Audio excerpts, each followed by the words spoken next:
যিবিলাকে এনেকে অবৈধভাৱে কাটাতাৰ পাৰ কৰি আহিছে আমি জেচিবি লগাই আকৌ দলিয়াই দিম হেতক সিধা কথা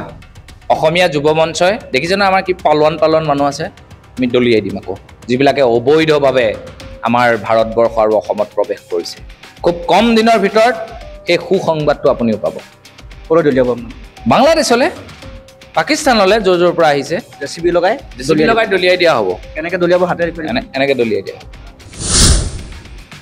মিয়াই নিৰ্ধাৰণ কৰিব নেকি অসমৰ মুখ্যমন্ত্ৰী কোন হ'ব বাংলাদেশৰ কাটাতাৰ পাৰ হৈ অহা অবৈধ বাংলাদেশীয়ে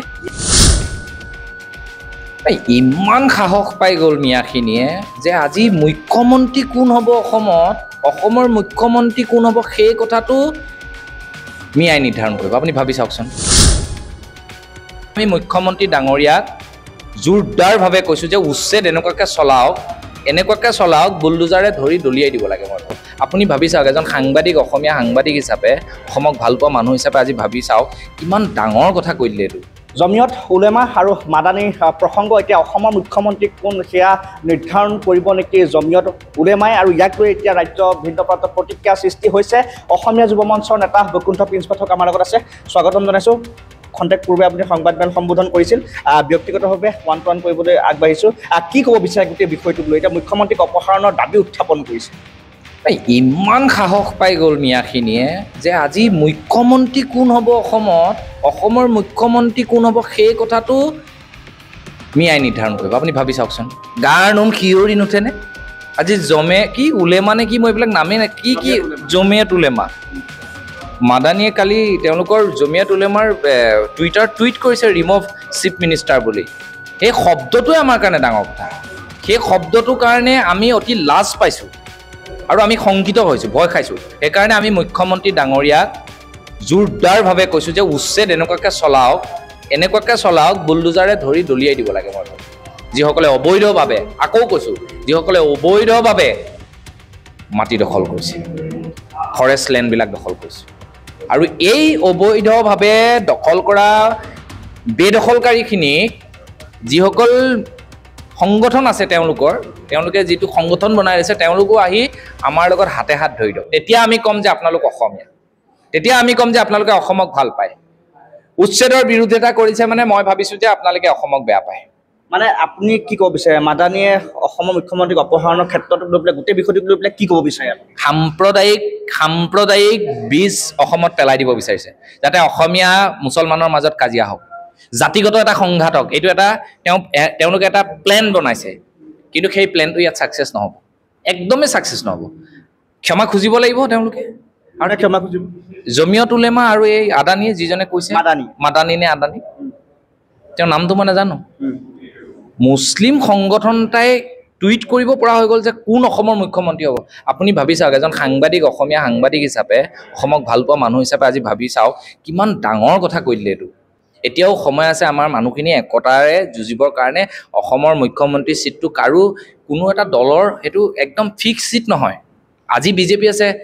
আৰু 10 বছৰৰ পিছত কংগ্ৰেছ হ'ব বা আৰু 20 বছৰৰ পিছত বিজেপি হ'ব আকৌ 10 বছৰৰ পিছত বিজেপি হ'ব আকৌ কংগ্ৰেছ হ'ব বা অন্যান্য আঞ্চলিক দল হ'ব পাৰে কিন্তু মুখ্যমন্ত্ৰী যিয়ে নহওক সেইজন আমাৰ অসমৰে মুখ্যমন্ত্ৰী আমি সেই মানুহজনক মাদানী যদি অসমলৈ আহে কি কৰিব আপোনালোকে ক্ষমা খুজাব পাৰিব সোমাবলৈ নিদিওঁ আমি অসমীয়া যুৱ মঞ্চ আমি এয়াৰপৰ্টতে আমি গেট বন্ধ কৰি দিম আমি সোমাবলৈ নিদিওঁ গণতান্ত্ৰিক দেশ গণতান্ত্ৰিক পথাৰে নোৱাৰে তেওঁলোকৰ ছাপোৰ্টাৰ সংগঠনে যদি তাত সহায় কৰে তেওঁলোকৰ ছাপোৰ্টাৰ সংগঠন এইবোৰ কোনে সংগঠন বুলি ধৰে এইবিলাক সংগঠন নেকি এইবিলাক সংগঠন নহয় মইতো আগতে আপোনাৰ হেৰিত কৈছোঁৱেই তেওঁলোকৰ সংগঠনক আমি ভয় কৰি চলিম নি অসমত জন্মগ্ৰহণ কৰি পেলাই অসমৰ মাটি পানী বায়ুৰে উজ্জীৱিত হৈ থকা লাচিতৰ দেশৰ আমি যুৱকসকলে আমাৰ লাচিতৰ তেজ আছে আমাৰ গাত আৰু আমি তেওঁলোকক ভয় কৰিম হাঁহি উঠা কথা বুলি ক'লোঁ হাঁহি দিলোঁ এইটো আমি কাকো ভয় নকৰোঁ এই মাদানীয়ে যে এই কথাটো যে ক'লে কাৰ ইমান ঘনিষ্ঠ হোৱাৰ বাবে এনেধৰণৰ ঘটনা বা এনেধৰণৰ এটা কথা ক'ব পাৰিলে বুলি আপুনি ভাবে অসমত থলুৱাক উফৰাই একাংশ মুছলমানক উৎসাহ দিছে যে অসমৰ হিমন্ত বিশ্ব শৰ্মাক উফৰাই দিব লাগে বা অসম চৰকাৰখনৰ মুখ্যমন্ত্ৰীগৰাকীক উফৰাই দিব লাগে ইয়াত গোটেই ন্যস্ত স্বাৰ্থটো আঁৰত কোনোবা ব্যক্তি থকা বুলি আপোনাৰ গোন্ধ হয়নে চাওক আপোনাক মই এতিয়া নাম নকওঁ জল পটপটকৈ আপোনাৰো মুখখন গুচি আহিছে কোন হ'ব পাৰে কোন জড়িত হৈছে অসমীয়া বদনৰূপী কোনে এই কামটো কৰিছে তেওঁলোকৰ ৰাজনৈতিক চিটটো লাভালাভৰ কাৰণে বেলেগ কাম কৰক বেলেগ বদনাম গাওক কিবা কৰক তেওঁলোকে এজেণ্ডা বনাওক কিন্তু অসমৰ মুখ্যমন্ত্ৰী কোন হ'ব নিৰ্ধাৰণ সেইটো অসমৰ জনসাধাৰণে কৰিব লাগিব মানে আপোনাৰ মতে কি অসমৰ একাংশ ৰাজনৈতিক দলৰ নেতাই গৈ পেলাই মাদানীক এনেকুৱা ধৰণৰ উৎসাহ দিছে দিছে আপোনালৈ মনলৈ আগেনে দিছে না আপোনাৰ মনলৈ যদি সেই প্ৰশ্নটো আহিছে জল পটপটকৈ ওলাই পৰিছে আপোনালোকে প্ৰতিবাদ কৰিছেতো আজি প্ৰতিবাদ কৰিছোঁ আমি প্ৰতিবাদ কৰিছোঁ যে এনেকুৱা ধৰণৰ কথা কোনেও ক'ব নোৱাৰিব আমাৰ কাৰণে বহুত এইটো স্বাভিমানৰ কথা আমি আঘাত পাইছোঁ অসমৰ জনগণে আঘাত পাইছে নাই মই নাজানো হয়তো প্ৰত্যেকজন অসমক ভাল পোৱা মানুহে আজি আঘাত পাইছে কাৰণ মুখ্যমন্ত্ৰী এজনক হাতাও দিয়ক গ্ৰেপ্তাৰ কৰিব লাগে এইটো কথা আমাৰ অসমৰ কোনোবা এজন অসমীয়া ক'লে আমি শুনিব পাৰোঁ কাৰণ আমাৰ সেইটো দায়িত্ব আৰু কৰ্তব্য আছে আমাৰ মুখ্যমন্ত্ৰী কোন হ'ব আমাৰ মন্ত্ৰী কোন হ'ব আমি এইবোৰ চোৱা চিতা কৰা কিন্তু এনেকুৱা ধৰণৰ এটা সংগঠনে এনেকুৱা ধৰণৰ অদ্ভুত কথা ক'ব তাৰপিছতো আমাৰ ৰাইজ বহি থাকিব সেইটো কিন্তু বিৰাট ভয় লগা আৰু সংকট হিমন্ত বিশ্ব শৰ্মাই আজি বুঢ়া আঙুলি দেখুৱাইছে সাহস আছে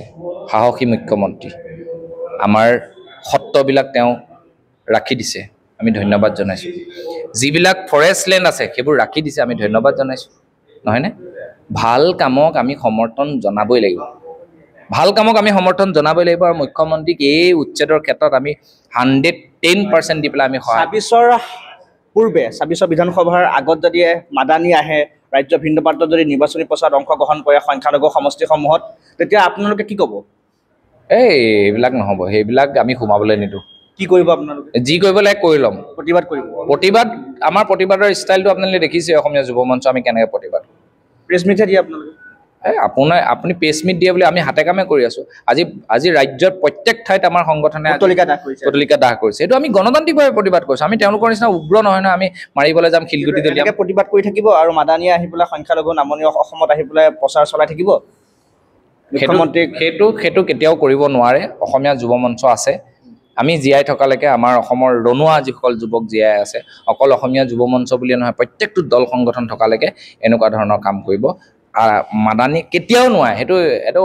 মূৰ্খৰ স্বৰ্গত বাস কৰা মন্তব্য প্ৰদান কৰিলেতো আপোনালোক থকা এইটো বস্তুৱেইটো আমি এতিয়া ধৰিছোঁ মন্তব্যটো প্ৰকাশ কৰোঁতে আজি অসমত কেনেকুৱা পৰিস্থিতিৰ সৃষ্টি হৈছে আপুনি ভাবি চাওক প্ৰত্যেকটো দল সংগঠনেই জাঙুৰ খাই উঠিছে সি সদৌ অসম ছাত্ৰ সন্থাই কওক টাই আহোম ছাত্ৰ সন্থাই কওক বীৰ লাচিত সেনাই হওক অসমীয়া যুৱ মঞ্চই হওক অন্যান্য যিবিলাক নদী আৰু নাৰী জাগ্ৰত শক্তি অসমী হওক সকলোবিলাকে জাঙুৰ খাই পৰিছে এনেকৈ কোৱাটোক লৈ আমি কিমান আঘাত পাইছোঁ গতিকে হুৱেৰ হৈ যাব ইয়াত কোনো নহ'ব হুইচ মাদানী নেকি সেইটোতো আপুনি কৈয়ে দিলে সেইটোৱে আৰু আপুনি কৈয়ে দিলে এইটো কথা আৰু ক'বলৈ কি থাকিলে আৰু মই পুনৰবাৰ আপোনাৰ চেনেলৰ জৰিয়তে অনুৰোধ কৰিছোঁ যিসকল আমাৰ আহমেদ গৰিয়া মৰিয়া দেশী বা যি আলি উপাধি যিয়ে উপাধি নাথাকক আমাৰ লগতো মুছলমান ল'ৰা থাকে মোৰ আশে পাশে আছে এতিয়া মুছলমান ল'ৰা আমি সেইসকলৰ বিৰুদ্ধাচৰণ কৰা নাই নহয় আমি কোনসকলৰ কৰিছোঁ যিসকল অবৈধভাৱে আহিছে যিসকলে কাটাতাৰ পাৰ হৈ আহিছে যিসকলে অবৈধভাৱে মাটি দখল কৰিছে ফৰেষ্ট লেণ্ড দখল কৰিছে আমি গুৱাহাটীত থাকি ভাড়াঘৰত থাকোঁ ওচৰত সেইদিনা সূৰ্য পাহাৰ নে কি এডোখৰত যে মাটি লৈছে আপুনি দেখিছেনে দখল কৰিছে আমি নিজে অসমীয়া হৈ দখল কৰিবলৈ ভয় কৰিছোঁ কিন্তু